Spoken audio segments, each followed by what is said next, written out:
Good morning tears. இன்றைக்கி நாம் என்ன லெசன் பார்க்க போகிறோம் அப்படின்னா evolution of human and society. So மனித இனம் வந்து எப்படி தோன்றிருக்கு அப்படிங்கிறது தான் இந்த லெசனில் நாம் பார்க்க போகிறோம். Introduction. We live in the age of information technology. So இப்போ நாம் எந்த மாதிரியான ஒரு உலகத்தில் வாழ்ந்துட்டுருக்கோம் அப்படின்னு பார்த்தீங்கன்னா, ஸோ ஒரு அட்வான்ஸ் டெக்னாலஜி வேர்ல்டில் தான் நாம் இருக்கோம். இந்த mobile phone have literally put the world in our finger tips.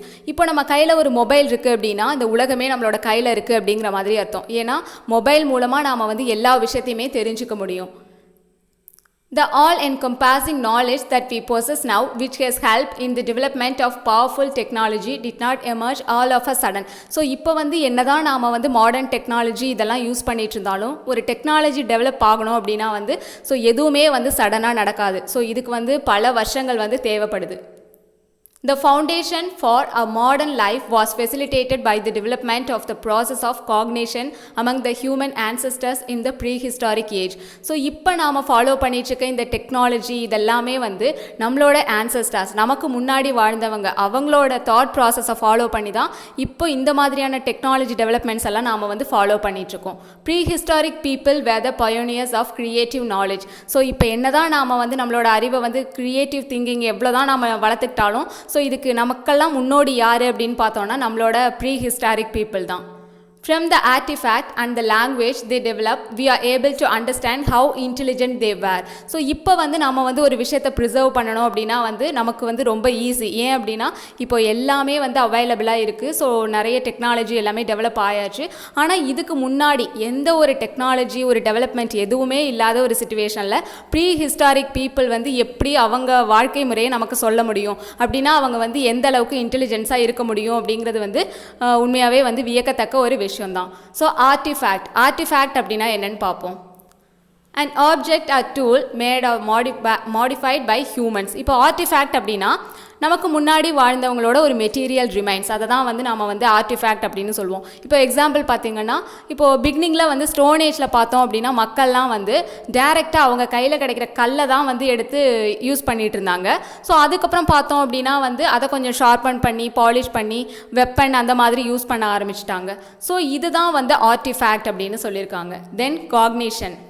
It refers to the act of mind in which knowledge and understanding are acquired through thoughts, experience and senses. Cognition is related to development the human thought. Cognition அப்படின்னா ஒன்றும் இல்லை, so மனிதர்களோட thought process, அதாவது அவங்களோட அறிவு வளர்ச்சியை பொறுத்து தான் காக்னிஷன் அப்படிங்கிறத வந்து சொல்லியிருக்காங்க. இது நாம் எக்ஸ்பீரியன்ஸ் பண்ண ஒரு விஷயம் மூலமாக இருக்கலாம், இல்லை நம்மளோட சென்ஸை பொறுத்தது. ஸோ காக்னிஷன் அப்படின்னா நம்மளோட thought process. Origin of the earth and geological ages. The history of human is closely related to the history of earth. இப்போ நாம் வந்து மனிதர்களை பற்றி தெரிஞ்சுக்கணும் அப்படின்னா ஃபஸ்ட்டு நாம் வந்து earth-ஐ பற்றி தெரிஞ்சுக்கணும். The earth contains geological, archaeological and biological records of the historical times in its upper layers. இப்போ earth அப்படின்னு பார்த்தோன்னா அதில் வந்து நிறைய லேயர்ஸ் இருக்கும். இப்போ earth-ஓட upper layer, அதாவது அதோட மேல் அடுக்கில் என்னென்ன இருக்குது அப்படின்னு பார்த்தோன்னா ஜியாலஜிக்கல், அதாவது புவியியல் அமைப்பு சார்ந்த, தென் ஆர்கியாலஜிக்கல் அகழாராய்ச்சி சார்ந்த, அதுக்கப்புறமா பயாலஜிக்கல் உயிரினம் சார்ந்த விஷயங்கள் எல்லாமே இதோட அப்பர் லேயரில் இருக்குது. They are important for reconstructing the history of the earth and various living organisms. So இதை பற்றியெல்லாம் நாம் தெரிஞ்சுக்கிட்டோம் அப்படின்னா வந்து ஹிஸ்ட்ரியை ரீகன்ஸ்ட்ரக்ட் பண்ணுறதுக்கு, அதாவது ஹிஸ்ட்ரியை வந்து மறுகட்டமைப்பு பண்ணுறதுக்கு ரொம்ப ஈஸியாக இருக்கும். The fossil bones of the human ancestors are embedded in the earth layers. So earthோட லேயரில் வந்து என்ன கிடைக்குது அப்படின்னு பார்த்தோன்னா இப்போ பூமியை தோண்டணும் அப்படின்னா ஃபாசில் போன்ஸ் கிடைக்குது அப்படின்னு சொல்கிறாங்க. ஃபாசில் அப்படின்னா ஒன்றும் இல்லை, இப்போ ஒரு போன் ஏதோ நமக்கு முன்னாடி வாழ்ந்தவங்களோட ஒரு எலும்பு துண்டு கிடைக்குது அப்படின்னா ஸோ அது வந்து பல மில்லியன் வருஷத்துக்கு அப்படியே இருந்துச்சு, பூமிக்கு அடியிலேயே புதஞ்சு இருந்துச்சு அப்படின்னா வந்து அது ஒரு கல் மாதிரி மாறிடும். ஸோ இதை தான் வந்து ஃபாசில் அப்படின்னு சொல்லுவாங்க. ஸோ இந்த ஒரு ஃபாசில் போன் மூலமாக அது எத்தனை வருஷமாக வந்து பூமிக்கு அடியிலேயே இருக்குது, ஸோ அப்போ வந்து எந்த சொசைட்டி அங்கே வாழ்ந்திருக்க முடியும் இப்படிங்கிறத இந்த மாதிரியான விஷயம் எல்லாத்தையுமே வந்து ஆர்கியாலஜிஸ்ட் வந்து ஈஸியாக அதை ரிசர்ச் பண்ணுறது மூலமாக ஃபைண்ட் அவுட் பண்ணிடுவாங்க. Then paleoanthropologists and archaeologists excavate the soil and rock layers on the earth and extract evidence about the human ancestors.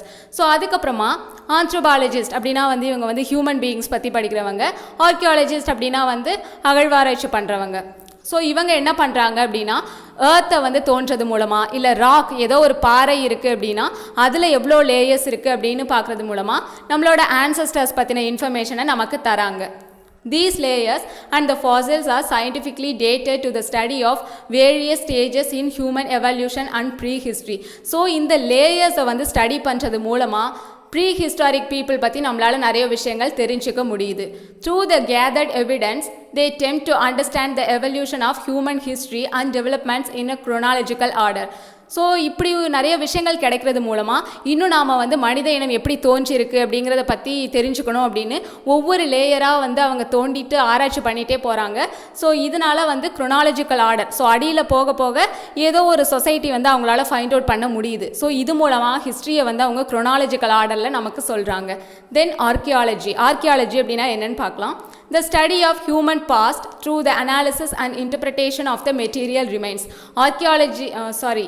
Archaeology அப்படின்னா ஒன்றும் இல்லை, நமக்கு முன்னாடி வாழ்ந்தவங்களோட பாஸ்ட் லைஃப்பை பற்றி தெரிஞ்சுக்க போகிறோம். அது எப்படி அப்படின்னு பார்த்தோன்னா அவங்க யூஸ் பண்ண அவங்களோட மெட்டீரியல் ரிமைன்ஸ் மூலமாக தான். ஸோ இதுக்கு நமக்கு ஆர்கியாலஜிஸ்டோட ஹெல்ப் தேவை. ஸோ இதை தான் நம்ம வந்து ஆர்கியாலஜி அப்படின்னு சொல்கிறோம்.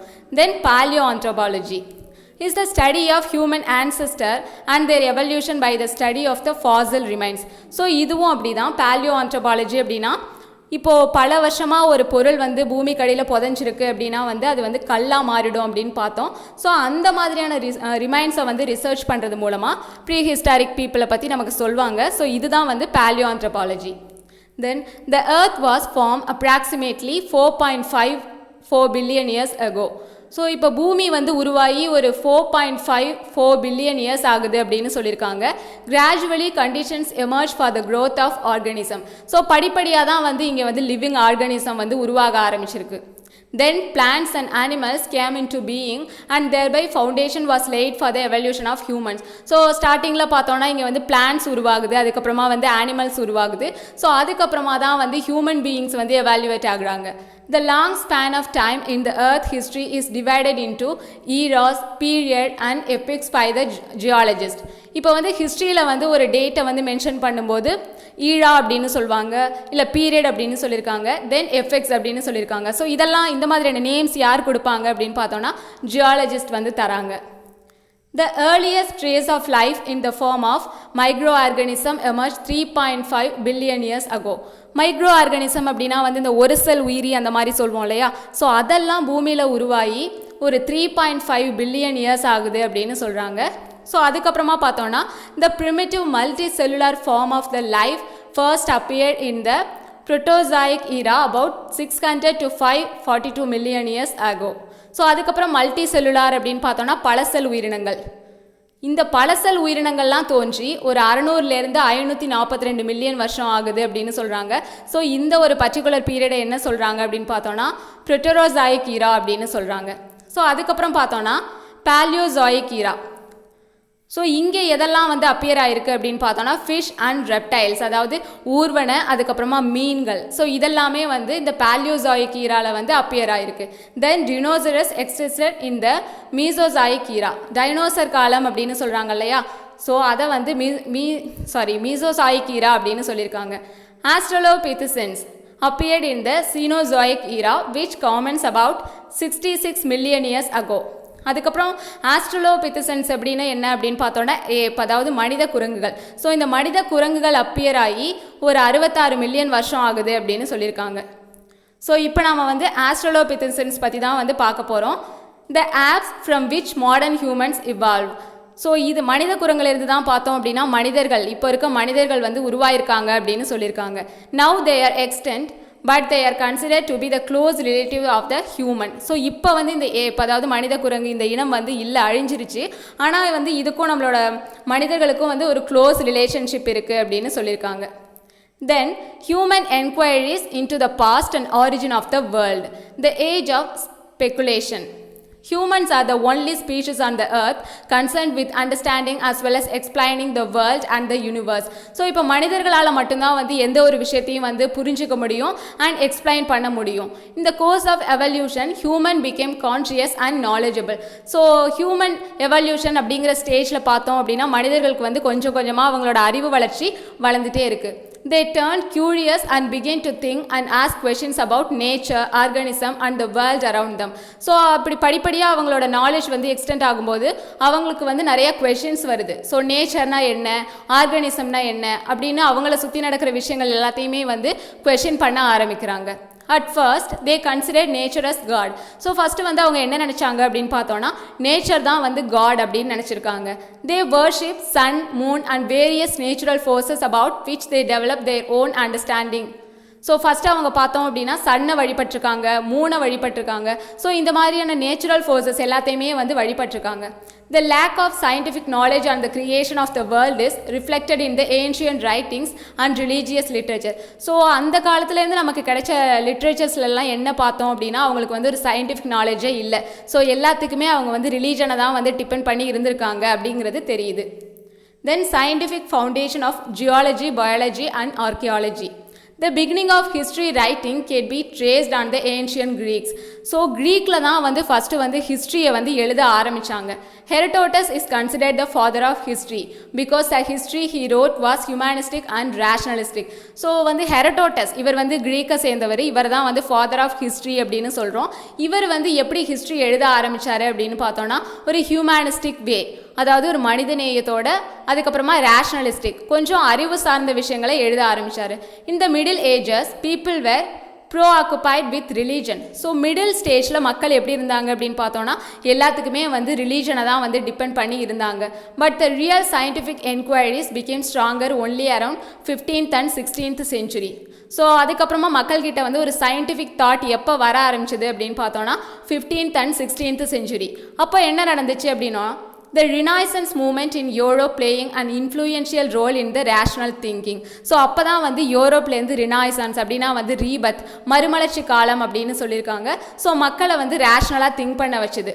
Scientific enquiry was undertaken and scientific foundation for geology, biology, anthropology and archaeology were laid. So அதுக்கப்புறமா தான் இந்த சயின்ஸ் அப்படின்னு சொல்கிற geology, biology, anthropology, archaeology, so இந்த விஷயங்கள் பற்றியெல்லாம் மக்கள் வந்து தெரிஞ்சுக்க ஆரம்பித்தாங்க.